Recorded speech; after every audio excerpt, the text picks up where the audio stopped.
नमस्कार। अब इस वीडियो में हम देखेंगे YAML फाइल के बारे में, जो एक कॉन्फ़िगरेशन फाइल होती है क्यूबरनेटिस इंजन पे। तो इसके बारे में हम पूरा समझेंगे कैसे हम इसे स्केलिंग, रोलिंग अपडेट्स वगैरह सब मैनेज करते हैं। अब तक हमने क्लस्टर, नोड, पोड, कंटेनर ये सब देख चुके हैं। हम क्लस्टर को डिप्लॉय करके देख चुके हैं।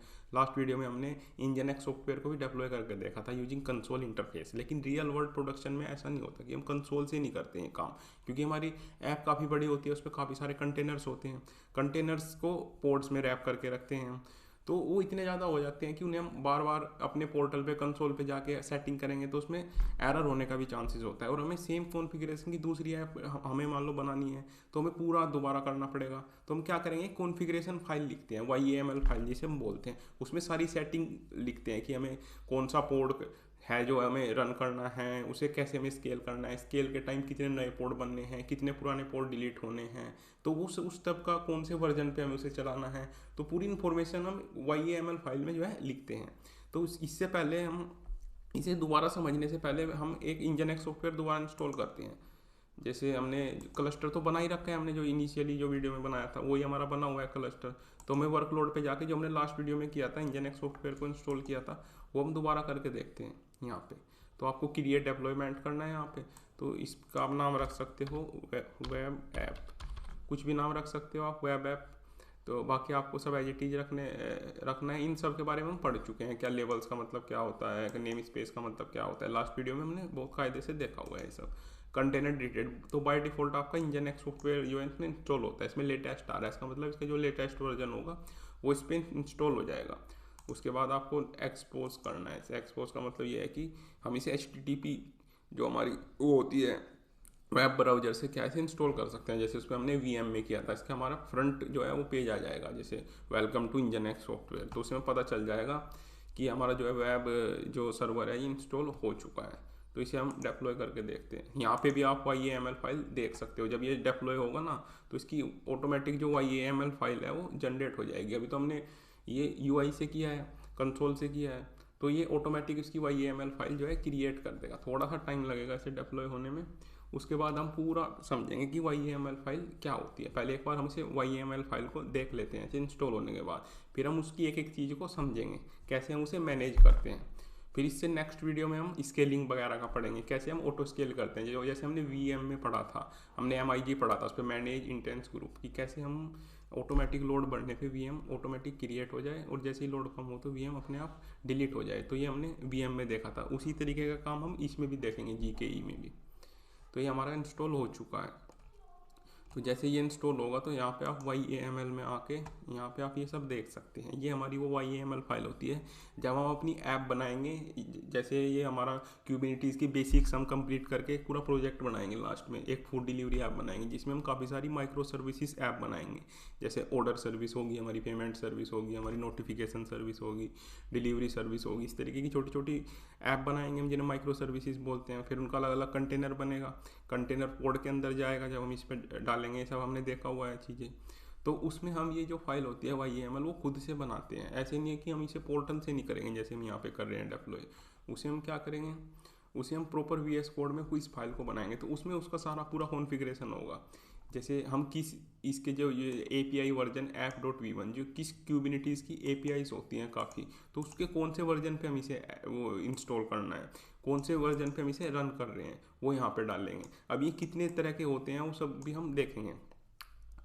तो वो सब हम धीरे धीरे हम ये चीज़ें समझेंगे। जैसे apps.v1, अब इसमें काइंड है कि डेवलपमेंट है, आप सर्विस है, नोड है, पोड है, किस तरीके का आप काम कर रहे हैं। तो इसमें हम डेप्लॉयमेंट कर रहे हैं, हम किसी ऐप को डेप्लॉय कर रहे हैं। तो वो सब आपको बताना पड़ेगा। धीरे धीरे जब हम काम करते जाएंगे तो ये चीज़ें आपकी समझ आती जाएंगी, क्योंकि अभी तो हम फर्स्ट टाइम कर रहे हैं इसे। अब जब हम और काम करेंगे इसे, क्यूबरनेटिस इंजन को एज अ पोड यूज़ करेंगे, एज अ सर्विस यूज़ करेंगे, तो आपको ये चीज़ें समझ आती जाएंगी। तो अभी के लिए तो आपको ये समझना है कि ये होता क्या है YAML फाइल। वो तो जैसे जैसे हम फिर ऐप ज़्यादा बनाते जाएंगे तो ये चीज़ें आपको बार बार रिपीट होती जाएंगी, तो ये पता चलता जाएगा कि क्या होता है ये सब चीज़ें। ऐसा नहीं है कि कोई याद रखने वाली चीज़ें नहीं होती हैं ये ऑटोमेटिक आपके, जब आप लगभग इसमें 20-30 ऐप्स वगैरह आप बना लोगे तो ये सब आपके याद हो जाए, मतलब अपने आप आपके जो है चीज़ें समझ आनी शुरू हो जाएंगी। तो अभी के लिए तो आप ये समझो कि हमें जो क्यूबरनेटिस का API वर्जन है वो यहाँ पे होता है हमारा काइंड, किस तरह की हमारी ऐप है, क्या हम किस पर्पज़ से हम इसे यूज़ कर रहे हैं, वो सब यहाँ पे डालना होता है। मेटा डेटा में क्या होता है, इसकी सारी इन्फॉर्मेशन होती है कि कौन कंटेनर वगैरह की, ये इसने खुद जनरेट किया हुआ है।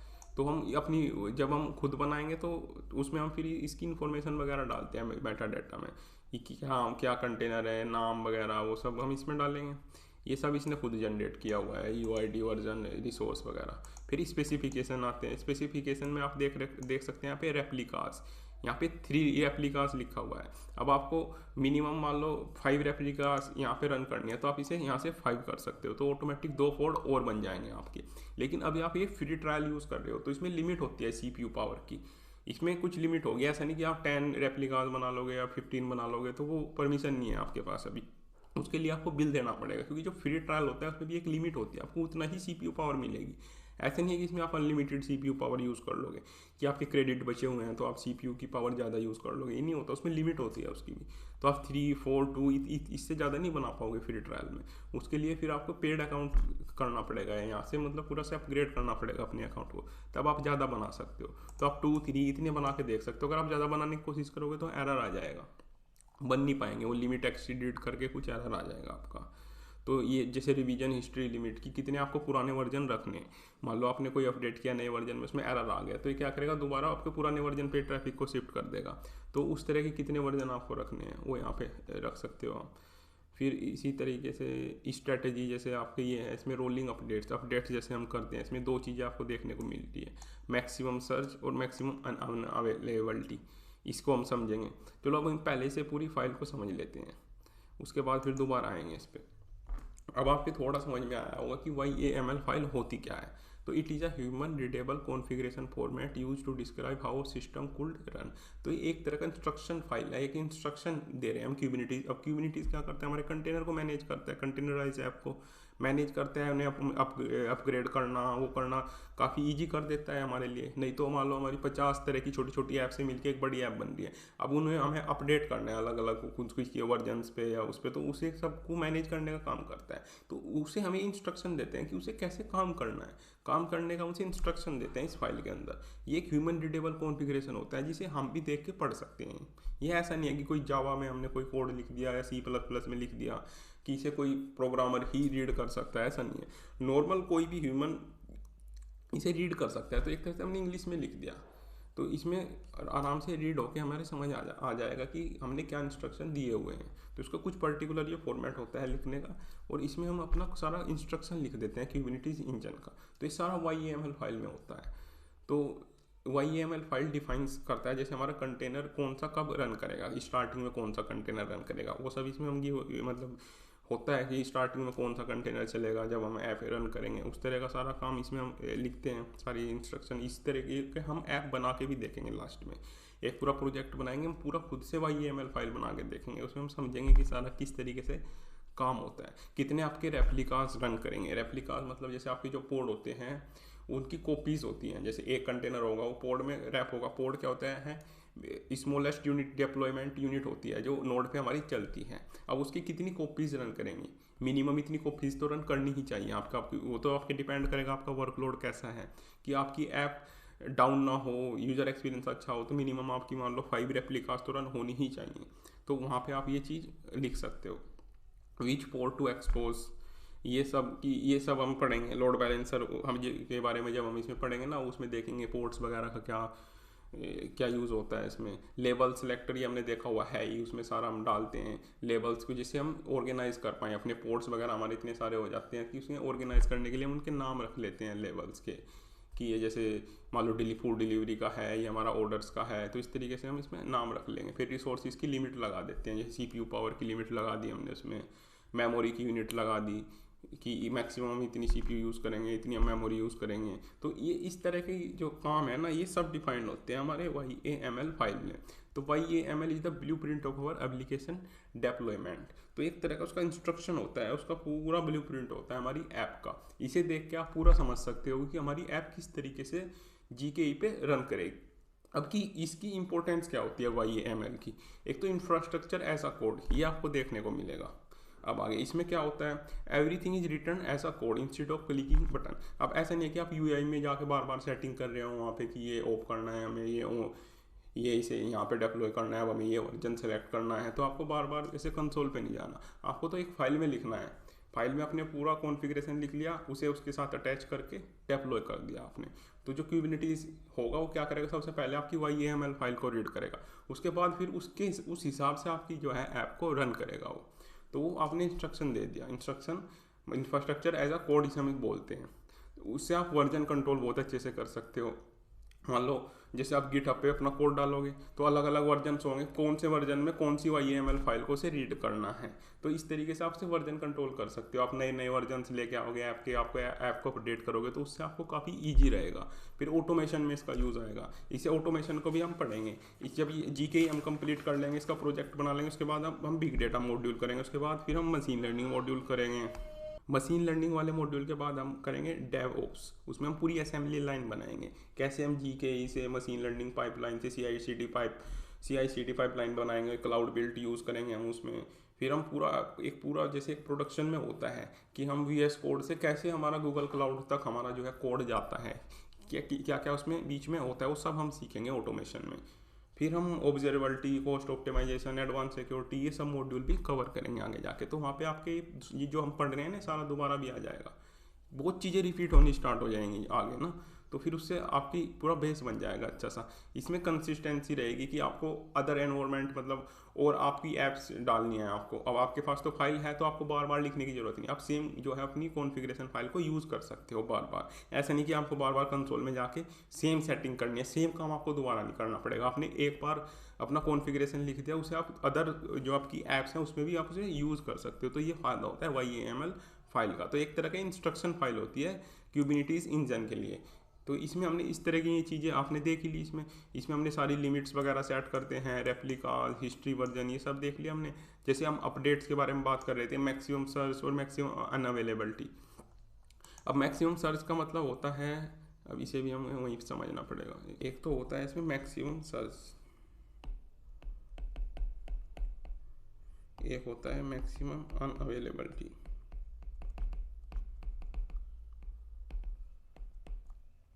अब ये मान लो हमने 25% सेट कर रखा है, मैक्सिमम अनअवेलेबिलिटी भी हमने 25% सेट कर रखा है। अब इनका मतलब क्या होता है समझना है आपको। मान लो आपने रेप्लिकास बना रखी हैं, आपने रेप्लिकास बना रखी हैं 4।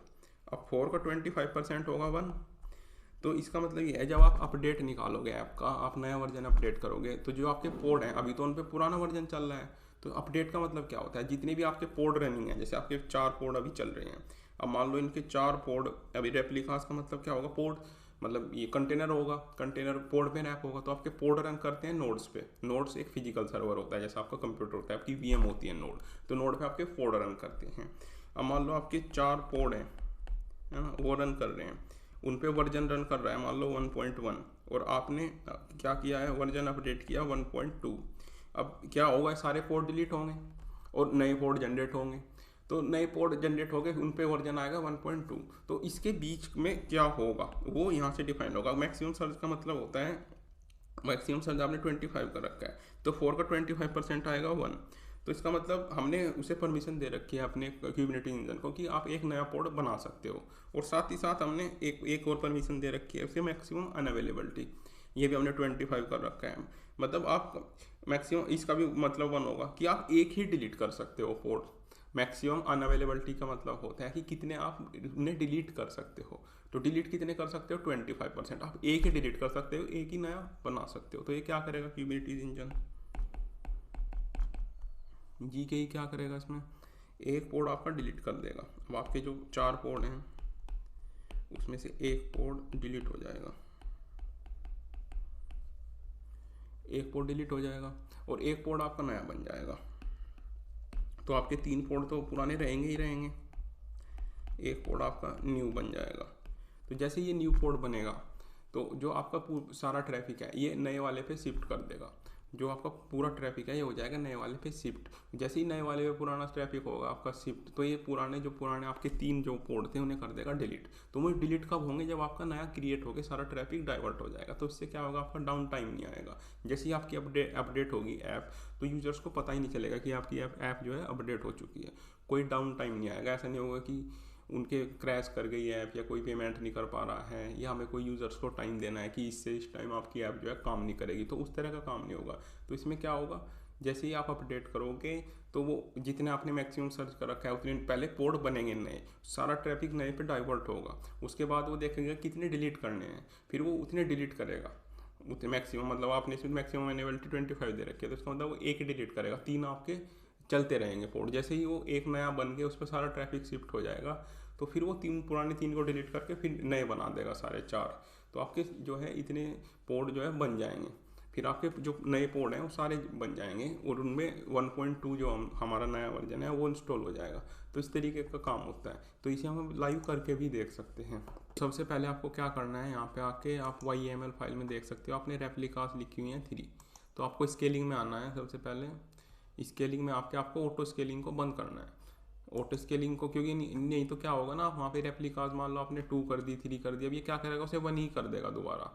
ऑटो स्केलिंग का मतलब क्या होता है कि जैसे जैसे आपका ट्रैफिक बढ़ेगा तो आपकी जो रेप्लिकास है खुद नई जनरेट होती रहेंगी। लेकिन अभी इसे हम नेक्स्ट वीडियो में देखेंगे। तो अभी आप यहाँ पे रेप्लिकास में आके इसे यहाँ पे रिमूव करना है, नहीं तो हम उसे देख नहीं पाएंगे। फिर मतलब अपने जो YAML फाइल में चेंजेस करेंगे वो चेंजेस हो नहीं पाएंगे रेप्लिकास के, क्योंकि ये ऑटो स्केलिंग उसे 1 कर देगा, क्योंकि अभी हमारा लोड तो है नहीं इस पर कुछ। तो ऑटो स्केलिंग क्या करेगा, ये प्रायोरिटाइज होगा इसमें, मतलब इसे ज़्यादा प्रायोरिटी मिलेगी इसके ऑटो स्केलिंग वाले को। इसे हम नेक्स्ट वीडियो में समझेंगे पूरा। अभी तो हमें YAML फाइल में, जैसे आपके रेप्लिकास कितने हैं यहाँ पे, अभी रेप्लिकास देखो इसने 1 कर दिया यहाँ पे पहले 3 था। तो जैसे ही हमारे ऑटो स्केलिंग वाले ने इसे 1 कर दिया, हम इसे दोबारा 3 करके देखते हैं रेप्लिकास को। तो जैसे ही हम इसे 3 करेंगे तो हमारे जो पोर्ट हैं वो नए बनने स्टार्ट हो जाएंगे। जो हमारे पोर्ट है, अभी तो एक पोर्ट था क्योंकि ऑटो स्केलिंग ने उसे 1 कर दिया था, क्योंकि कोई लोड तो था नहीं। तो इस तरीके से हमारे दोबारा 3 पोर्ट बन गए।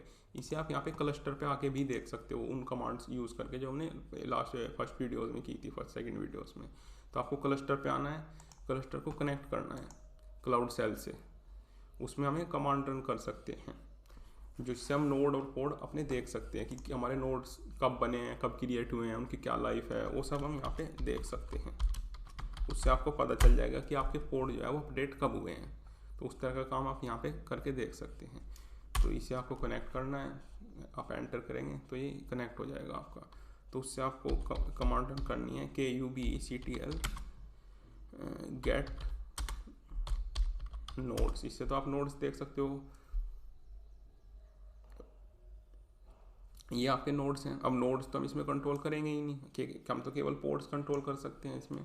तो क्लस्टर 2 तरह के होते हैं हमारे पास, एक तो ऑटो पायलट होता है, एक होता है स्टैंडर्ड। अब इसमें तो हम ऑटो पायलट यूज़ कर रहे हैं। तो ऑटो पायलट में तो जो नोड वगैरह है खुद ही जनरेट करेगा, खुद बनाएगा। तो नोड पे तो हमारा कोई कंट्रोल नहीं होता, नहीं हमें इसके हिसाब से बिलिंग आती है। बिलिंग भी हमारी पोर्ट के हिसाब से आती है कि हमने पोर्ट्स ने कितने रिसोर्सेज को यूज़ किया, उसके हिसाब से हमें पे करना पड़ता है। ये भी सब हमने बहुत अच्छे से समझा हुआ है लास्ट वीडियोज़ में कि हमारी बिलिंग इसमें कैसे आती है।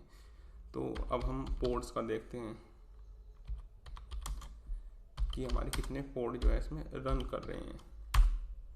इसकी ये कमांड होती है। अब आप यहाँ पे देख सकते हो कि आपके 3 पोर्ट जो है यहाँ पे रन कर रहे हैं, और उनकी एज भी देख सकते हो आप, कितनी टाइम से वो आपके रन कर रहे हैं। ये अब हम इन्हें अपडेट करके देखते हैं, फिर हम दोबारा कमांड रन करेंगे, फिर आप देखना जो उनकी एज है वो चेंज हो जाएगी। तो ये तो हमने एक रेप्लिकास वाला करके देख लेते हैं, एक हम अपडेट वाला, 2 काम हम इसमें करके देख लेते हैं वर्कलोड में। तो आपको वर्कलोड पे आना है YAML फाइल, तो इसमें हम चेंजेस करेंगे YAML फाइल में। इसका पर्पज़ तो हमने समझ लिया। अब हमने रेप्लिकास 3 बना रखे थे यहाँ पे, अब हम इसे 3 से 2 करते हैं रेप्लिकास को, और उसे सेव करते हैं। तो अब आप यहाँ पे देखोगे ये एक जो अपना पोर्ट है वो डिलीट हो जाएगा। तो इस सब काम करने से पहले आप रेप्लिकास को आपको ऑटो स्केलिंग ऑफ करनी पड़ेगी, नहीं तो ऑटो स्केलिंग को जो है आपको प्रायोरिटी मिलेगी। तो जो आपने ऑटो स्केलिंग में सेट कर रखा होगा कि मिनिमम इतना होना चाहिए, मैक्सिमम इतना होना चाहिए, तो फिर वो उस हिसाब से चलेगा। वो हम नेक्स्ट वीडियो में भी सारा एक्सप्लेन करेंगे। तो अभी इस वाले वीडियो में आपको स्केलिंग पे जाके इसे रिमूव करना है पहले। यहाँ पे अभी हमने रिमूव कर दिया है तो इसलिए यहाँ पे नहीं आ रहा है। तो आपके ऑटो स्केलिंग में जाके यहाँ पे पहले से रिमूव करना है, तभी आप ये चेंजेस देख पाओगे। तो अब हमने 2 पोर्ट कर दिया वहाँ पे। अब आप यहाँ पे दोबारा से रन करके देख सकते हो। दोबारा आप ये वाली कमांड जो है रन करके देख सकते हो, आपको 2 पोर्ट देखने को मिलेंगे।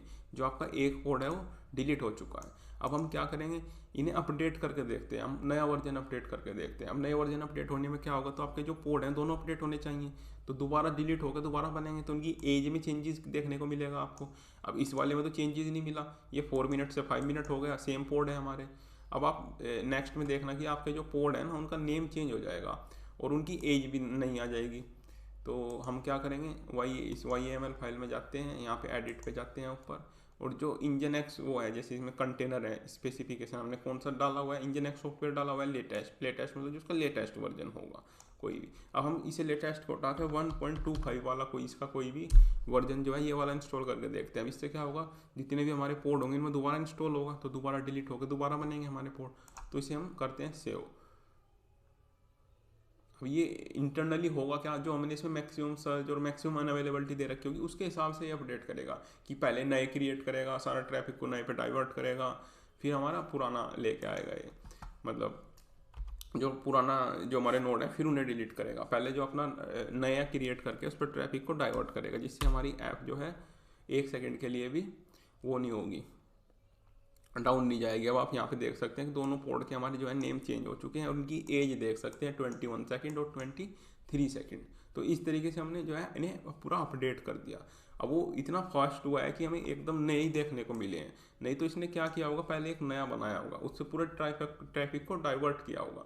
जब वो पूरा ट्रैफिक नए पे डाइवर्ट हो चुका होगा, आप यहाँ पे देख सकते हैं एक की एज आ रही है 21 सेकंड, एक की आ रही है 23 सेकंड। तो 21 सेकंड में एक बन चुका है, 21 सेकंड पहले एक बन चुका है, दूसरा जो है उससे के बाद बना है 2 सेकंड बाद, ऐसा नहीं है कि दोनों एक साथ बने हैं। तो इसने क्या किया होगा, पहले एक नया बनाया होगा, उस पर सारे ट्रैफिक को डाइवर्ट किया होगा, उसके बाद पुराने 2 डिलीट किए होंगे, फिर नया बनाया होगा। तो इस तरीके से हमारा बैकएंड पे काम होता है। उससे हमारी जो अपडेट्स करते हैं हम, तो हमारी ऐप डाउन नहीं जाती 1 सेकंड के लिए भी। तो ऐसे हम YAML फाइल को पूरा मैनेज करते हैं, लिखते हैं, इससे हम सारा कॉन्फ़िगरेशन देख सकते हैं। ये पूरा इंस्ट्रक्शन होता है क्यूबिनिटी इंजन के लिए कि आपको क्या क्या करना है। तो इसमें हम सारे रेप्लिकास कितने बनाने हैं, है ना, कितने अपडेट्स के टाइम कैसे काम करना है, कितने आपको डिलीट करने हैं पहले, कितने नए बना के उस पर ट्रैफिक को डाइवर्ट करना है, ये सब फिर आपके यूज केस पे डिपेंड करेगा कि किस तरह का आप काम कर रहे हैं, कितने आपके यूज़र हैं, किस टाइम आप अपडेट कर रहे हैं, उस सब पे ये चीज़ें डिपेंड करेंगी। तो ये होता है YAML। अब नेक्स्ट वीडियो में हम देखेंगे स्केलिंग। अब हम सेम यही से जो है इसे कंटिन्यू करेंगे अपनी जो है ना कंसो, मतलब डायरेक्ट ये इस वीडियो को ही कंटिन्यूशन में देखेंगे हम स्केलिंग, कि कैसे हम स्केलिंग को मैनेज करते हैं। जैसे कि हमने VM में भी देखा हुआ था, वहाँ पे MIG बनाया था हमने, मैनेज इंटेंस ग्रुप बनाया था, कैसे जैसे ही लोड बढ़े तो हमारी जो VM है वो ऑटोमेटिक क्रिएट हो जाए, जिसमें क्या होगा, इसमें पोर्ट क्रिएट हो जाएंगे हमारे ऑटोमेटिक। फिर वो जब हमारा लोड कम हो तो पोर्ट ऑटोमेटिक क्या हो जाए, हमारे डिलीट हो जाए पोर्ट, ताकि हमें ज़्यादा पे ना करना पड़े, हमें पे उतना ही करना पड़े जितना यूज़ के हिसाब से हो। तो यहाँ पे हम ऑटो स्केलिंग में जाके अनेबल ऑटो स्केलिंग ये काम करेंगे हम नेक्स्ट वीडियो में। फिर उसके बाद हम इसमें लोड बैलेंसर वगैरह का देखेंगे सारा। फिर हम कंपैरिजन करेंगे GKE और क्लाउड रन में। उसके बाद हम फिर एक पूरा मिनी प्रोजेक्ट बनाएंगे, फूड डिलीवरी ऐप बनाएंगे, इसमें काफ़ी सारी माइक्रो सर्विसेज बनाएंगे, जैसे ऑर्डर सर्विस बना दी हमने, notification service, delivery service, restaurant service, notification service, उनके अलग अलग कंटेनर बनेंगे, फिर उन्हें डिप्लॉय करेंगे, उनकी YAML फाइल बनाएंगे, पूरा कायदे से पूरा प्रोजेक्ट बनाएंगे। उसके बाद फिर हम जाएंगे बिग डेटा करेंगे, फिर उसके बाद हम करेंगे मशीन लर्निंग मॉड्यूल, फिर हम डेवऑप्स करेंगे, CI/CD पाइपलाइन वगैरह देखेंगे, फिर हम ऑब्जर्वेबिलिटी मॉड्यूल करेंगे, फिर हम कॉस्ट ऑप्टिमाइजेशन करेंगे, फिर हम एडवांस सिक्योरिटी करेंगे, तब जाके हमारा लेवल 2 जो है फिनिश होगा। तो इतना काम अभी हमारा बचा हुआ है। फिर हम कह सकते हैं कि हमारे गूगल क्लाउड पे अच्छी कमांड आ गई है, अगर हम इतना कर पाएंगे। तो मिलते हैं नेक्स्ट वीडियो में। तो नेक्स्ट वीडियो में हम देखते हैं स्केलिंग।